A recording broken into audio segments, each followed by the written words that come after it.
É hora da entrevista do dia com Denise Campos de Toledo. Eu converso agora com o Carlos Zaratini, que é deputado federal pelo PT aqui de São Paulo e vice-líder do governo no Congresso. Deputado, boa noite. Boa noite, Denise. Boa noite a todos os ouvintes. Bom, vamos começar falando aí da posição do governo em relação ao Congresso, em relação à oposição, né? O senhor é vice-líder, participa das negociações. A gente viu que o governo avançou bastante com propostas no ano passado, mas ao longo do ano se percebia dificuldade de articulação, de ter apoio, inclusive, de partidos que fazem parte do governo. E neste início do ano houve uma série de recuos, né? O governo, a equipe econômica, principalmente, tentou driblar algumas decisões do Congresso, a questão da reoneração da folha, de acabar com o PERSE e a pressão toda pelas emendas parlamentares. Eu queria saber hoje como é que o senhor vê a situação dessa articulação política no Congresso, como é que vai ficar a situação das emendas e a relação, né, do governo com Arthur Lira, principalmente. Olha, a gente tem que botar na cabeça de forma clara que nós temos um governo de centro-esquerda e um Congresso de direita, né? Tem a extrema-direita também, mas a maioria do Congresso é de direita. E isso, evidentemente, existem divergências de opiniões. Você pega o caso da desoneração, que alguns setores empresariais lutam para continuar. Você pega o caso do PERSE, que é outro projeto, outro programa que desonera o setor de eventos, que se ampliou muito e que o governo quer reduzir e o Congresso quer manter, a maioria lá quer manter. Então, isso leva a embates, né? Embates que são inevitáveis e muita discussão, muito tensionamento. O importante é que o governo, nessa conjuntura, vem avançando e vem colocando a casa em ordem, recuperando as finanças públicas, recuperando todo o fiscal e garantindo que a gente possa retomar o crescimento econômico. Agora, neste começo de ano, quais seriam as pautas prioritárias, além dessas que eu citei, que foram apresentados novos projetos, né, que estão sendo bastante discutidos também, mas quais seriam as outras prioridades? Olha, a pauta principal é a gente avançar na reforma tributária. Nós vamos ter que votar 4 projetos que regulamentam a reforma tributária. Vamos ter também, por decisão, inclusive dessa PEC da reforma tributária, fazer a reforma do imposto de renda, que é muito importante para a gente reduzir a carga de imposto de renda na classe média e aí a gente poder avançar para o segundo semestre, onde vamos ter 2 meses de eleição e depois o segundo semestre, passadas as eleições, avançar e preparar um bom orçamento para o penúltimo ano do governo. Mas aí teve um outro problema, que foi a escolha aí da definição de quem vai estar no comando das comissões. O PT pegou uma boa parte, só que perdeu algumas que são relevantes, inclusive para pautas prioritárias. Então tem o caso de educação, CCJ pode travar muita coisa ou encaminhar projetos que o governo não goste, e tem outras áreas de segurança, mesmo algumas comissões que mexem na área social. Como é que se lida com isso? Olha, o problema é o seguinte, isso é uma matemática.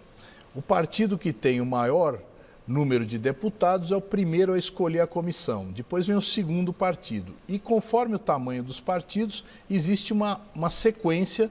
Por exemplo, primeiro é o PL, segundo é o PT, terceiro é o PL de novo, quarto é o PT de novo, aí vem outros partidos. Nessa ordem, é inevitável que o partido de oposição, que é o PL, faça a primeira escolha, escolheu a CCJ, e faça a terceira escolha, escolheu a educação. O PT escolheu a saúde na sua primeira escolha. Se tivesse escolhido a educação, provavelmente o PL teria escolhido saúde. Então, é uma questão matemática, não houve uma derrota do governo. O governo não tinha outra escolha, a liderança do PT não tinha outra escolha para resolver esse problema. E a questão das emendas, como é que vai ficar? Olha, as emendas é outro problema que a gente busca sempre negociar para fazer com que as emendas tenham a maior coerência possível na sua aplicação.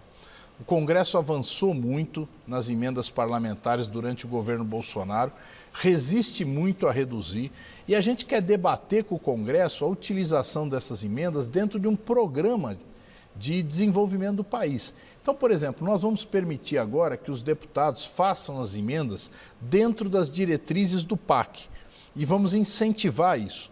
Então, isso vai permitir que haja mais investimento em unidades básicas de saúde, em escolas de tempo integral, em creches, em equipamentos esportivos que são necessários em muitas áreas. Mas eles vão seguir esse direcionamento, porque a gente viu um discurso muito duro de Arthur Lira logo na volta dos trabalhos do recesso parlamentar, e ele deixou claro que ele queria a posição da deliberação e tem urgência, inclusive, por causa das eleições. Não é? Aí já se pega projetos que são de interesse de redutos eleitorais dos candidatos.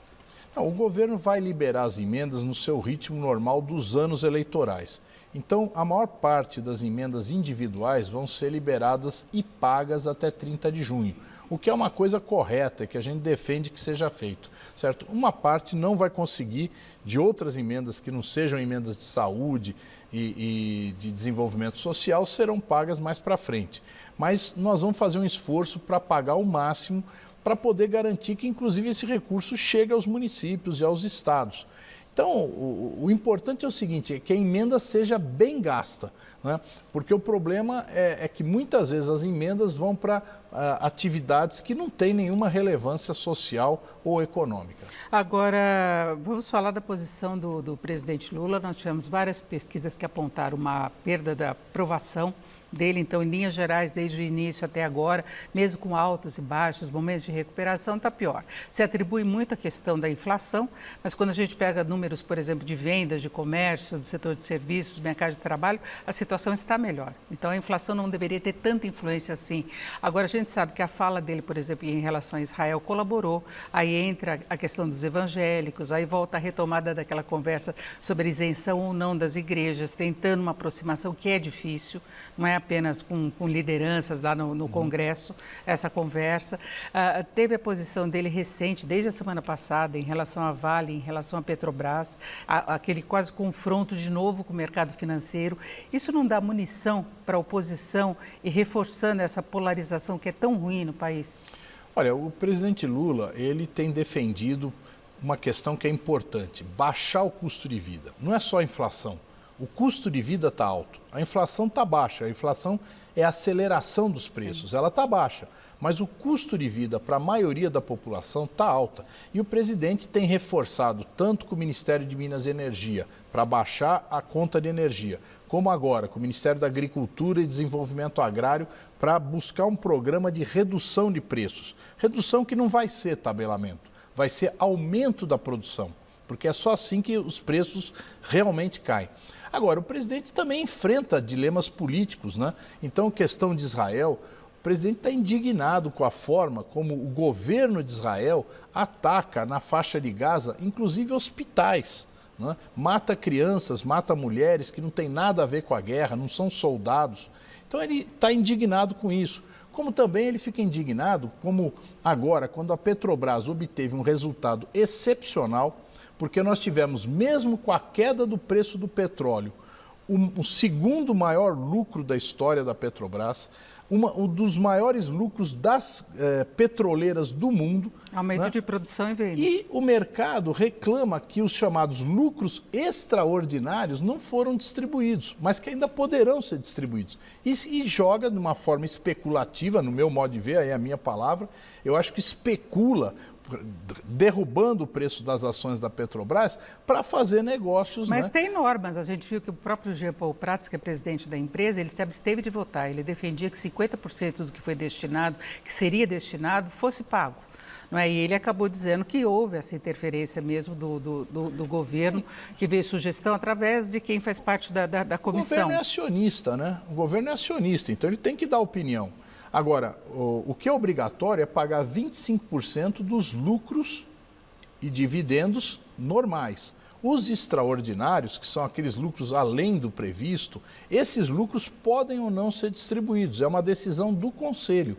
O presidente da Petrobras se absteve, aí eu não vou discutir aqui os motivos dele, mas o fato é que essa situação não impede que futuramente, no caso de haver uma situação em que se garanta os investimentos necessários, eles não possam ser distribuídos. Mas eu estou colocando nem tanto a crítica do presidente Lula, mas assim o tom que ele tem que assumido. É claro que na sua posição você não pode questionar a forma como ele fala, mas mesmo em relação a Israel, nós temos vários países questionando, sem chegar àquela questão de entender que a situação seria parecida com o Holocausto, que é uma coisa muito sensível. É uma coisa que vai além do ponto, no momento que se faz uma crítica. A mesma coisa, a forma como ele se dirige ao mercado financeiro para questionar uma posição. Né? E houve essa reação do mercado. E isso vai na contramão do que o presidente tem dito de atrair investimentos. É a questão de não ter respeito institucional, a regras. A reação do mercado, ela não foi à fala do presidente Lula, ela foi ao fato dos lucros extraordinários não terem sido distribuídos.